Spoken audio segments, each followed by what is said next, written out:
What's up, guys? Ricky here with another review on the Gold Label Green Lantern Kyle Rayner. So I found this one at a local collectible shop, and yeah, it wasn't on sale by any means. So it was $39.99. So I think that's on the lower side of what it's running on eBay. But I just really like this figure, so I wanted to pick it up just so I could, review it for you all. So here it is in the package. So obviously the Kyle Rayner face and the mask, same one that we've seen in the other ones, which look good. You have the front, which looks about the same, besides the design that they have. So it looks like they got like this kind of white looking design instead of the green. Looks like they did different forearms, so it looks more armored, which is really nice. Looks like they could benefit from a black wash and some details. So I think I'll definitely do on some of those paint details on here. Maybe like a lighter green, dry brushed over the top with black wash to fill in the creases. And then let's see here, we also got different shin guards here too, which look really nice. So same thing I'll do with the wrist pieces. So you got this really cool construct, right, of this like samurai outfit looking thing, which looks really cool. Comes with this neat little sword as well. And then there's a picture of him in the back, which look pretty good with the card. So here we go. So we got the side of the package here, Green Lantern Kyle Rayner. We have the back of the package, which has some pretty cool artwork, which looks really nice. This is from changing the guard, and then there's the other side of the package. So yeah, cool. So let's open this up and see what we're looking at. Okay, here is Kyle Rayner out of the package, and looking pretty awesome. So I know with our typical gold labels, they tend to do a little bit more paint detail, etc. on them for the most part. Obviously, like I said, this one could benefit definitely from a black wash and some dry brushing, I think. But one thing I noticed is the face. So they did some extra details on the face that I don't believe they did on the other one. So if you look, they did kind of like a little bit of a darker brown gray to look like 5 o'clock shadow around his jaw, which I think is kind of cool. So it definitely makes the head sculpt look quite a bit better, and we'll compare in a minute with the previous model. So here we go. So obviously some cool textures and details, which McFarlane never misses on. That samurai sword looks really nice. The white, I really like the black and white contrast. I don't know what it is. Something about it looks really good. Bright, really good details. Like I said, nothing crazy that we didn't see in the package on the first look. But there's the little samurai top there, which I'll show you that in just a second with it on. And then here's the card he comes with. So obviously same artwork that was on the back of the package. And then here is the bio. So if you would like to read that, just pause your screen now. Okay, cool. So yeah, so here we go. So let's put the armor on real quick. Okay, and here's Kyle Rayner with the armor on, and I think it looks really cool. It fits really well too. So it just slides on, but yeah, I think it fits pretty nice. So obviously it is translucent. You have some really cool details, materials there. I really like that. This might also benefit from doing a little dry brush. I do have a neon paint that I just bought that I might try it on. I might just do a little dry brush just to see if we can make those details pop a little bit more, because I think that could be really, really cool to do. But yeah, everything looks pretty good. So I'd say overall, just getting out of the package, it's a very, very cool figure, and it's just yeah, really good details. So right now, let's get into the articulation. So we have the head, looks back about that far, so it looks up pretty good. We have it looks down really far. We have a really nice head tilt, which I think looks really good. Then obviously you can rotate side to side. You have arms that go up above 90 degrees. You have a bicep swivel. You have double jointed elbows. You have wrist articulation and wrist articulation. Let's say you have an ab crunch. So crunch is about that far forward, so not super far. Does crunch back pretty good, which I think is nice. You can get him in a good flying pose just like you see on the card there. And you have a really good side to side. I really like that, really dig that.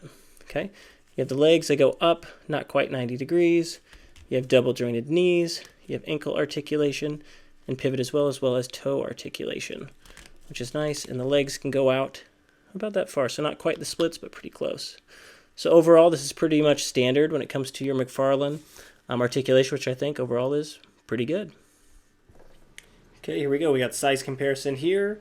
We have Kyle Rayner, the gold label in the front. Obviously, to the left, we have the standard Kyle Rayner. They came with the Blackest Night Atrocitus Build-A-Figure. To the right, we have the Green Lantern Hal Jordan from NECA. And behind him, we have the Sinestro Corps Predator, and that was a 2-pack. Those came together.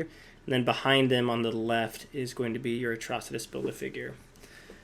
So here we go. So Kyle Rayner, so both of them are, looks like the same height, right? Which makes sense because it's both Kyle Rayner. So now when you look at your NECA, I've noticed they're 7-inch scale figures, but they're a little bit shorter. And this one is a little bit shorter than Hal Jordan is, but I do like the body sculpt on that one a lot, which I think looks really good. But, right, you're looking at that there. You have the Sinestro Corps Predator, which Kyle Rayner goes to about the bottom of the mask there, the biomask. And then looks like he goes to the chest of Atrocitus. So I think as far as scale goes, I think it looks pretty good. Now how about we measure real quick? And we'll see what we got here. So it looks like we are looking at the standard, let's see, about 7¼ inches, and which looks like that's going to be about 18½ centimeters. So looking pretty good there. So now let's do some quick side-by-sides with the original release Hal Jordan and the gold label. Okay, so here we go. So we got these side-by-side real quick, and I think just like I said here, so when you look at the face,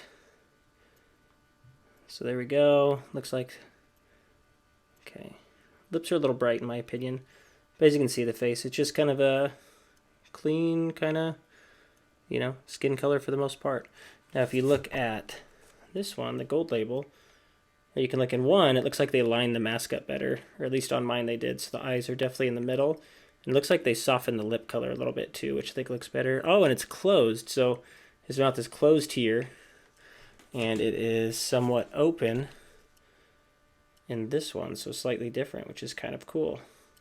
So, and yep, if you look close, right, there's that like 5 o'clock shadow, that little shading that they did right around the jaw, just to look nice. That does look much better in my opinion, so I do like that. So other than that, you can tell the suits are virtually identical. It's the same body mold. It's just right, they painted on the green there on different pieces. This one, they just painted this piece with the yellow. And then, of course, the wrist gauntlets are a little bit different. So you have, right, this one's more armored. Right, this one's kind of the more classic, the white. Same thing. You have just kind of the standard green.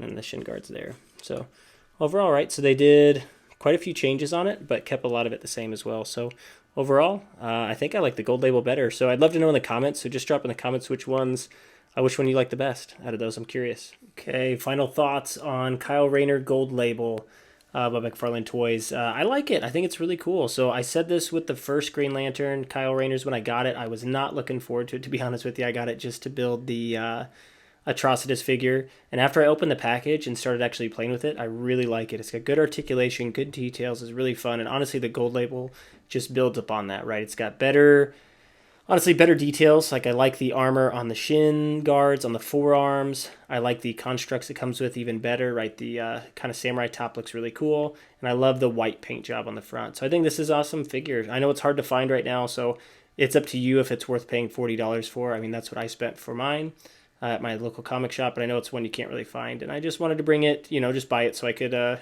it with you all and review it. And I think it looks really cool with this, pose to the Sinestro Corps Predator. So very, very sweet there. So feel free to like and subscribe, and I'm going to continue to bring these videos to you, more reviews, more customizations, just bringing more stuff to you. So tell your friends, let's get some more people to subscribe to this channel. I think I'm, at this particular date, I think I'm somewhere around 800 or 900. So yeah, let's boost this. Let's tell people about it. So thank you all so much. Appreciate it. And I will talk to you next time.